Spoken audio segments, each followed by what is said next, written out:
አሁን ጦር የሚያማዝዘን ብዙ ትውልድ የበላብን ጉዳይ ምን እንደሆነ ልንገርህ የሆነ ብሔረሰብና የሆነ ሃይማኖት ያገር ባለቤት ነኝ ብሎ ተቀምጧል እና ድሮ ፌደራሊስቶች ሲሉት በዚህ ልክ እንደዚህ ሽታው የሚሰነፍግ አይመስለኝም ነበር በዚህ ልክ አይመስለኝም ነበር ግን ለካ መሬት ላይ ያለው ሀቅ ይሄ ነው እና አሁን ሲገባኝ ሁሉም ሰው የዘራውን ነው ያጨደ ያለው ቶለሬት የማያደርግ ትውልድ ተነስቶ እየተበቀላቸው ነው ብዬ ነው በቃ የደመደምኩት ኮሎኒስቶች መጀመሪያ ሊያደርጉ የሚችሉ ምን መሰለሽ ኃይልሽን ማሳጣት ነው ቆጣሪውን ማጥፋት ነው ኦር ምንጩ መድፈን ነው ለምሳሌ ምንጩ ነው ጥሩ ኃይል ሲያፈስ ከላይ ቆሻሻ ከሆነ የሚወርደው ታቹን በማከም ትደክሚያለሽ ታቹን ታክሚያለሽ እንደገና ቆሻሻ ይፈሳል ታክሚያለሽ ቆሻሻ ይፈሳል ግን ምንጩ ላይ ካከምሽው ንጹህ ነው የሚፈሰው ነው ይሄ ምንጩ ነው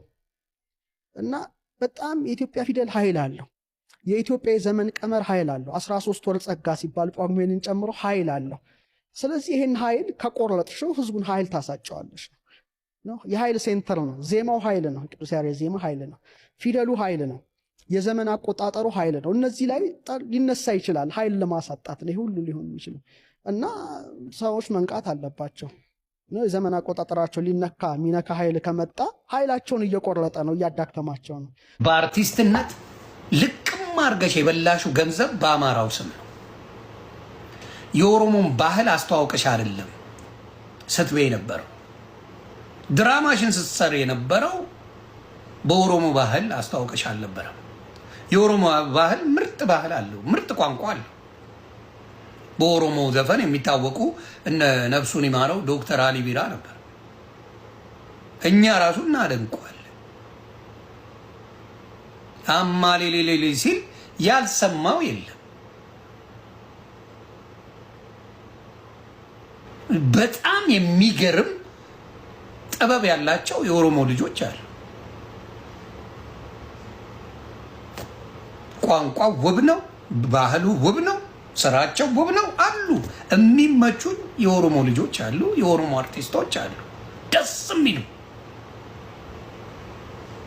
አንቺ ግን በሌላው ሸቅለሽ ሰቅለሽ አሁን ብልጽግና እናንተ በተለይ ብልጽግናን ደጋፊዎች ብልጽግና የምታስወጉት እናንተ ናችሁ ብልጽግና የአማራን ብሔርና ኦርቶዶክስን እንደሚጠላ በደንብ አድርጋችሁ እያሳያችሁ ነው ለህዝቡ this is reality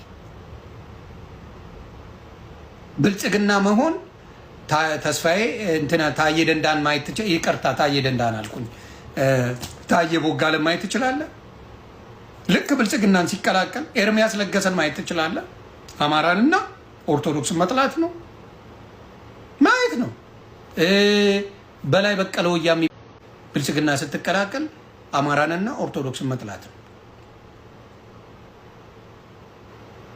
ጥሩ ጥያቄ ነው ሞክሼ ተባረክ እንዴት እንስበረው ይሄንን ነገር ለኦሮሞ ልጆች ይሄን ማሳወቅ ለሌላውም ህዝብ ለደቡብ ህዝብም ለሌላውም ህዝብ ይሄን ማሳወቅ ያወቅ ጊዜ ለካ ብልጽግና ማለት አብሶሉትሊ ኦርቶዶክስንና አማራን ጠል እንደሆነ ማሳያ ነው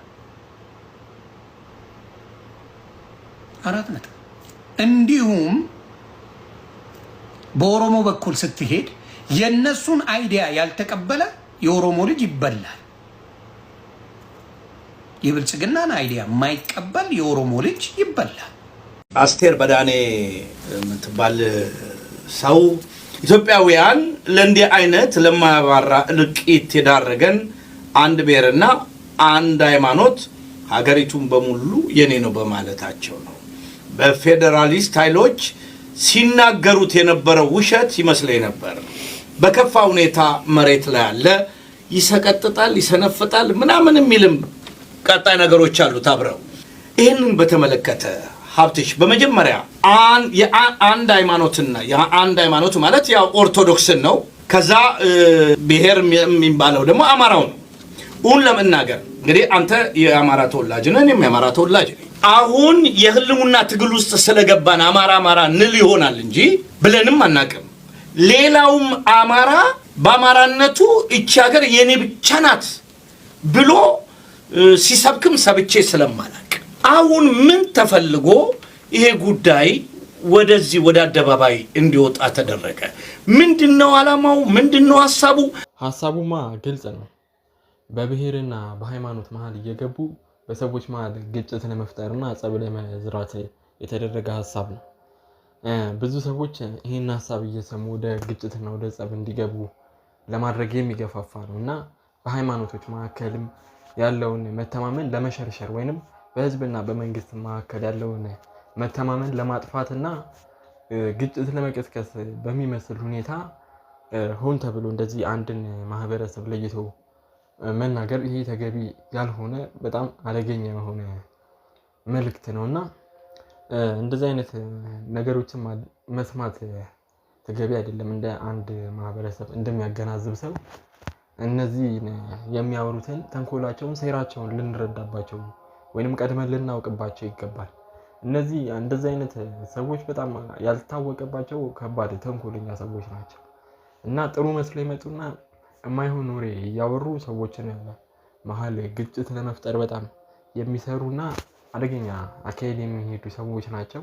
እነዚህን በመስማት ደግሞ በእርስ በርስ ያለንን መተማመን ማጣት የለብንም እና እንደዚህ አይነት ሰዎች የሚያወሩት ወሬም ቢሆን ማዳመጥ የለብንም ማለት ነው። ምክንያቱም አንድነትን በማጥፋት ኃይላችንን ማዳከም ነው የሚፈልጉት እና ሀገሪቷም እንደ ሀገር እንዳትቀጥል የሚያደርጉ በጣም መልካም ያልሆነ ንግግሮችን እየተናገሩ በሰዎች መሀል ጸብ የሚዘሩ አይነት ንግግሮችን እየተናገሩ ሀገር ሰላም እንዳይሆን ማድረግ ነው እንደዚህ አይነት ሰዎች አላማቸው ማለት ነው። ስለዚህ ልናዳምጣቸው አይገባም። እንደዚህ አይነት ሰዎችን መስማት አስፈላጊ አይደለም። ሁሌም ቢሆን አንድነት ነው ለኛ የሚያዋጣን ብዬ አስባለሁ። ደግሞ እነሱን የሚያስተውል ሰው ሊሰማቸው ይችላል ብዬ አላስብም። እንደ አንድ ማህበረሰብ የተለያየ ሃይማኖት ሊከተል ይችላል፣ ከተለያየ አካባቢ ሊመጣ ይችላል፣ የተለያየ አይነት ቋንቋ ሊናገር ይችላል። ግን አንድ ሀገር ላይ እስካለን ድረስ ተስማምተንና ተከባብረን ነው መኖር ያለብን ብዬ አስባለሁ። እና እንዲህ ያሉ ሰዎችን ደግሞ መስማትና ማዳመጥ በፍጹም ተገቢ ያልሆነ ነገር ነው። ማንንም የሚጠላበት ሁኔታ የለም።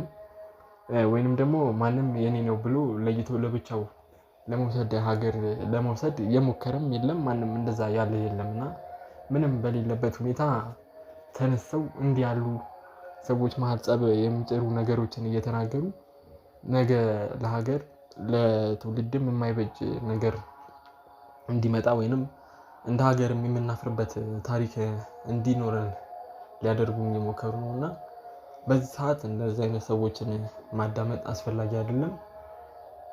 ሁሉም ተባብሮ እስከሰራ ድረስ እና አንድነቱን እስካስጠበቀ ድረስ እርስ በርስ እስከተዋደደ ድረስ የሀገሪቷም ችግር ያልፋል። ሁሉም አንድ ይሆንና ደግሞ ሰላም የሚመጣበት ጊዜ ይመጣል ማለት ነው። እንደዚህ አይነት ሰዎችን በሰማን ቁጥር ግን ለእኛም ለትውልድም የምናፍርበት ታሪክን የምናወርስ ነው የሚሆነው። እንደ ሀገርም በጣም የሚጎዳንን ነገር ነው የምናደርገውና እንደዚህ አይነት ሰዎችን ማዳመጥ ተገቢ አይደለም እና ተንኮላቸውን ልንነቃበት ይገባል። እርስ በርስ መተማመናችንን ወይንም ህብረታችንን በእንደዚህ አይነት ሰዎች ምክንያት ማጣት የለብንም እላለሁ። ሀገራችንን በሰላም ያቆይል።